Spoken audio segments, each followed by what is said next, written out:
1991년 3월 26일 대구광역시 달서구 5명의 소년이 도롱뇽 알을 찾으러 집을 나섰습니다. 그리고 11년 동안 돌아오지 않았습니다. 경찰 30만 명이 투입되었습니다. 전 국민이 수색에 나섰습니다. 그러나 시스템은 그들을 찾는 데 실패했습니다. 아이들은 집에서 불과 3.5km 떨어진 곳에 있었습니다. 처음부터 끝까지 이 소리에 집중해 보십시오. 들리십니까? 이것은 보물을 찾는 설렘의 신호음이 아닙니다. 2002년 9월 26일 와룡산 중턱의 습한 흙 속에서 11년간 누락되었던 물리적 소스가 강제로 복구되는 소리입니다. 금속 탐지기가 반응한 것은 동전이 아니었습니다. 아이들의 옷에 달린 단추였습니다. 5개의 헤드 유닛, 모두 동일한 위치에 물리적 압착 흔적이 있었습니다. 이것은 추측이 아닙니다. 법의학적 기록입니다. 운명의 아카이브 파일 번호 1991 누락된 유닛의 궤적 와룡산으로 당신을 로그인 시킵니다. 당신은 11살입니다. 오늘은 대구광역시 지방선거일입니다. 학교는 쉽니다. 친구들이 집 앞에 모였습니다. 우철이, 종식이, 찬인이, 호연이, 당신을 포함해 5명입니다. 와룡산에 도롱뇽 알이 있다는 소문이 돌았습니다. 당신은 작은 유리병을 손에 들었습니다. 알을 담아오면 친구들에게 자랑할 수 있을 것입니다. 오전 9시 40분 당신은 집을 나섭니다. 어머니는 점심때까지 돌아오라고 말했습니다. 당신은 그 말을 들었습니다. 그러나 당신은 돌아오지 못했습니다. 시스템에 있어 당신은 아직 등록된 유닛이었습니다. 가정이라는 네트워크에 연결된 정상 작동 중인 존재였습니다. 와룡산까지의 거리는 3.5km입니다. 걸어서 약 50분. 산 입구까지의 길은 당신에게 익숙했습니다. 동네 뒷산이었습니다. 위험하다고 생각하지 않았습니다. 3월의 공기는 차가웠지만 햇살은 따뜻했습니다. 당신의 발걸음은 가벼웠습니다. 친구들의 웃음소리가 산길에 울려 퍼졌습니다. 그 소리는 곧 사라졌습니다. 정오가 지났습니다. 어머니는 당신을 기다렸습니다. 점심 식사가 식어갔습니다. 오후 1시, 오후 2시, 전화기는 울리지 않았습니다. 당신의 위치 정보는 더 이상 갱신되지 않았습니다. 저녁이 되자 어머니는 이웃집을 찾아다녔습니다. 다른 아이들의 부모도 마찬가지였습니다. 5가정이 동시에 같은 질문을 던졌습니다. 우리 아이 보셨습니까? 아무도 대답하지 못했습니다. 당신은 이제 네트워크에서 분리되었습니다. 그러나 시스템은 아직 이를 오류로 인식하지 못했습니다. 밤이 깊어갔습니다. 와룡산의 기온은 영하로 떨어졌습니다. 당신이 입고 나간 옷은 얇은 점퍼 하나였습니다. 산속의 바람은 당신의 체온을 빼앗았습니다. 당신은 지금 어디에 있습니까? 어둠 속에서 당신은 무엇을 보았습니까? 그 질문에 대한 답은 11년 동안 봉인되었습니다. 다음 날 아침, 경찰에 실종 신고가 접수되었습니다. 5명의 아이가 동시에 사라졌습니다. 이것은 단순 가출이 아니었습니다. 수색 알고리즘이 가동되었습니다. 경찰 인력이 와룡산에 투입되었습니다.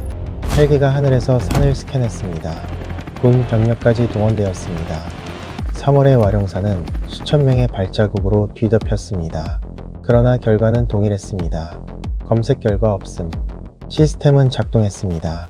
그러나 틀린 좌표를 검색하고 있었습니다. 수색 범위가 확대되었습니다.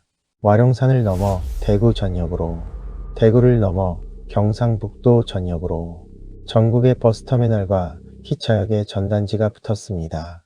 5소년의 얼굴이 TV 화면에 나타났습니다. 제보 전화번호가 반복해서 송출되었습니다. 그러나 유효한 제보는 없었습니다. 아이들은 어디에도 없었습니다. 아니, 어디에도 없는 것처럼 보였습니다. 실제로는 처음부터 그 자리에 있었습니다. 수사는 미궁에 빠졌습니다. 경찰은 여러 가설을 세웠습니다. 유괴설, 가출설, 조난설. 각각의 가설에 따라 수사 방향이 바뀌었습니다. 그러나 어떤 방향도 아이들에게 도달하지 못했습니다. 제보는 쏟아졌습니다. 전국에서 아이들을 봤다는 증언이 들어왔습니다. 부산에서, 서울에서, 심지어 해외에서. 경찰은 모든 제보를 추적했습니다. 대부분은 오인이었습니다. 일부는 거짓이었습니다. 진실에 가까운 제보는 단 하나도 없었습니다. 시스템은 데이터를 처리했습니다. 그러나 입력된 데이터 자체가 오염되어 있었습니다. 1년이 지났습니다. 2년이 지났습니다. 수사 인력은 점점 줄어들었습니다. 전담 수사반은 해체와 재편을 반복했습니다. 새로운 사건들이 밀려들었습니다. 5소년의 파일은 미제 사건함으로 이동되었습니다. 그러나 가족들은 검색을 멈추지 않았습니다.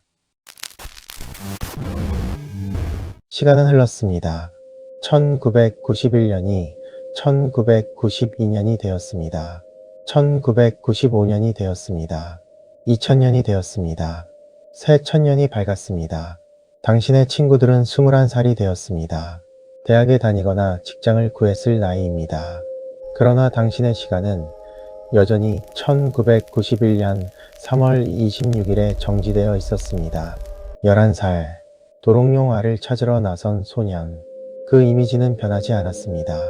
시스템은 당신을 대기 상태로 분류했습니다. 언젠가 발견될 것이라는 희망과 함께. 그러나 실제로 당신은 이미 로그아웃 되어 있었습니다. 부모들의 머리카락이 휘어졌습니다. 건강이 나빠진 부모도 있었습니다. 그러나 그들은 포기하지 않았습니다. 매년 3월 26일이 되면 그들은 모였습니다. 전단지를 나눠주었습니다. 이미 성인이 되었을 아이들의 몽타주를 제작했습니다. 11살의 얼굴에 10년의 세월을 더한 예상 이미지. 그것은 추측일 뿐이었습니다. 실제 당신의 모습은 달랐습니다. 당신은 잘하지 않았습니다. 2002년 9월 26일 한 남성이 와룡산에서 밤송이를 줍고 있었습니다. 그의 발이 무언가에 걸렸습니다. 흙 사이로 흰 물체가 보였습니다. 처음에는 동물의 잔해라고 생각했습니다. 그러나 형태가 이상했습니다. 그는 경찰에 신고했습니다. 감식반이 출동했습니다. 금속 탐지기가 반응했습니다. 삐삐삐삐삐. 그 소리는 11년 만에 처음으로 정확한 좌표를 가리키고 있었습니다. 시스템이 드디어 올바른 위치를 검색했습니다. 그러나 그것은 우연이었습니다. 의도된 수사가 아니라 밤송이를 찾던 민간인의 발걸음이 진실에 도달했습니다. 발굴이 시작되었습니다. 흙 아래에서 로그아웃된 잔해가 나왔습니다. 하나, 둘, 셋, 넷, 다섯. 모든 잔존 물리소스가 반경 3m 이내에 모여 있었습니다. 옷까지도 함께 발견되었습니다. 신발, 점퍼, 그리고 작은 유리병. 도롱뇽 알을 담으려 했던 그 병이었습니다. 병은 비어 있었습니다. 잔존 물리소스는 국립과학수사연구소로 이송되었습니다. DNA 감정이 실시되었습니다. 결과는 확실했습니다. 1991년 3월 26일 실종된 5소년. 11년 만에 신원 확인이었습니다. 그러나 분석은 거기서 끝나지 않았습니다. 법의학자들은 상부 프레임을 검사했습니다. 5개의 헤드 유닛 모두에서 동일한 패턴이 발견되었습니다. 후면부에 집중된 물리적 압착 흔적, 외부 충격에 의한 것으로 추정되는 구조적 파손. 시스템은 이것을 자연적 사고로 처리하려 했습니다. 그러나 데이터는 명확했습니다. 5명이 동시에 같은 위치에 같은 방식으로 파손되는 것은 우연으로 설명되지 않았습니다. 잔존 소스의 배치 상태도 분석되었습니다. 아이들은 엎드린 자세로 발견되었습니다. 손은 머리 쪽으로 향해 있었습니다. 마치 무언가를 막으려는 듯한 자세였습니다. 주변에서 탄피도 발견되었습니다. 그러나 탄피와 잔존 소스의 연관성은 명확히 밝혀지지 않았습니다. 경찰은 비인가 간섭자를 특정하지 못했습니다. 유력한 용의선상에 여러 명이 거론되었습니다. 그러나 결정적 증거는 없었습니다. 11년이라는 시간이 모든 것을 훼손했습니다. 증거물은 부패했습니다. 목격자의 기억은 희미해졌습니다. 당시의 CCTV 기록은 존재하지 않았습니다. 1991년의 대한민국에는 아직 CCTV 인프라가 갖춰지지 않았습니다. 시스템은 오류를 인정해야 했습니다. 처음 수색할 때 왜 이곳을 찾지 못했는가? 와룡산은 여러 차례 수색되었습니다. 그러나 이 지점은 검색 범위에서 누락되어 있었습니다. 왜 누락되었는가? 여러 가지 추측이 있었습니다. 수색 당시 이 지역에 눈이 쌓여 있었다는 설, 수색병이 냄새를 맡지 못했다는 설, 어떤 추측도 검증되지 않았습니다. 확실한 것은 단 하나였습니다. 아이들은 처음부터 여기 있었습니다. 2006년 3월 25일. 이 날짜는 시스템에 의해 미리 정해져 있었습니다. 사법 프로토콜 유효기간 만료일. 대한민국 형법상 당시 강제 종료죄의 추적 권한은 15년이었습니다. 1991년 3월 26일로부터 15년, 2006년 3월 25일 자정. 그 순간 사법 시스템은 이 사건에 대한 처리 권한을 상실했습니다. 강제 종료 주체가 누구든 간에, 그가 어디에 있든 간에 더 이상 법적 제재가 불가능해졌습니다. 시스템은 정의를 연산하지 못했습니다. 대신 시간이라는 변수가 사건을 영구 삭제했습니다. 부모들은 절규했습니다. 그들은 법 개정을 요구했습니다. 추적 권한 연구와 운동이 시작되었습니다. 2015년 대한민국은 강제 종료죄의 추적 권한 만료 제도를 폐지했습니다. 그러나 그 법은 소급 적용되지 않았습니다. 개구리 소년 사건에는 적용되지 않았습니다. 너무 늦었습니다. 2026년 현재 사건 발생으로부터 35년이 지났습니다. 비인가 간섭자는 밝혀지지 않았습니다. 5소년의 잔존 소스는 가족에게 인도되었습니다. 그들은 이제 묘지에 안장되어 있습니다. 그러나 진실은 여전히 와룡산의 안개 속에 있습니다. 시스템은 이 사건을 미제로 분류했습니다. 그러나 미제라는 것은 시스템의 실패를 의미합니다. 해결되지 않은 것이 아니라 해결하지 못한 것입니다. 강제 종료 주체는 아직 활성 상태일 수 있습니다.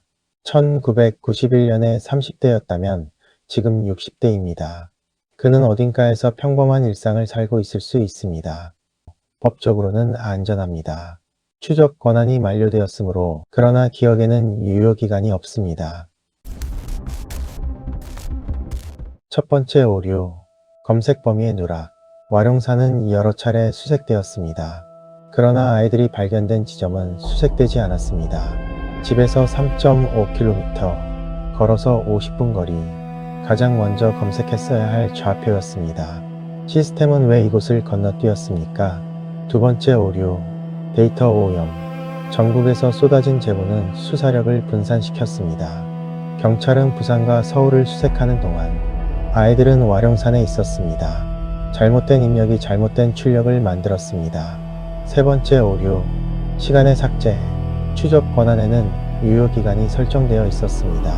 15년이 지나자 처리 권한이 소멸되었습니다. 시스템은 비인가 간섭자가 아니라 피해 유닛의 기록을 삭제했습니다. 저 아카이비스는 생각합니다. 공소시효는 끝났습니다. 결국 아이들을 살아있는 채로 찾지 못했고 끝내 차가운 유해로만 돌아왔습니다. 과연 이것으로 모든 게 끝인 걸까요? 지난 35년 동안 부모님들의 마음은 어떠했을까요? 소년들의 또래들은 어느덧 부모가 되었고 그들이 낳은 아이들은 실종 당시 소년들과 비슷한 나이가 되었습니다. 만약 내 아이가 하루아침에 사라진다면 당신의 마음은 어떠하겠습니까? 단순히 슬프고 그리운 감정뿐일까요? 아이들의 죽음 그 자체도 비극적이지만 그보다 더 아픈 것은 35년이라는 긴 세월 동안 행복을 송두리째 빼앗긴 채 살아온 부모님들의 마음일 것입니다. 개구리 소년 사건이 그저 과거의 단순한 기록으로 잊히지 않기를 바랍니다. 그리고 다시는 이 땅에 이런 비극이 반복되지 않기를 진심으로 소망합니다. 당신의 아이는 지금 어디에 있습니까? 친구들과 함께 근처 산에 갔습니까? 도롱뇽 알을 찾으러, 개구리를 잡으러. 당신은 그 아이가 점심때까지 돌아올 것이라고 생각합니까? 1991년의 어머니들도 그렇게 생각했습니다. 와룡산의 안개는 35년이 지난 지금도 거치지 않았습니다. 비인가 간섭자는 여전히 우리 곁에 있을 수 있습니다. 평범한 얼굴로, 평범한 목소리로, 당신의 이웃으로. 그러나 기록은 삭제되지 않습니다. 당신이 이 영상을 본 이상 당신의 기억에 이 사건은 저장되었습니다. 5소년의 이름, 김영규, 조오연, 박찬인, 우철원, 김종식. 그들은 11살이었습니다. 도롱뇽 알을 찾고 싶었습니다. 그것이 전부였습니다. 그리고 그 소박한 소망 때문에 그들은 집에 돌아오지 못했습니다. 운명의 아카이브 파일 번호 1991 와룡산 누락된 유유세 궤적 기록을 종료합니다.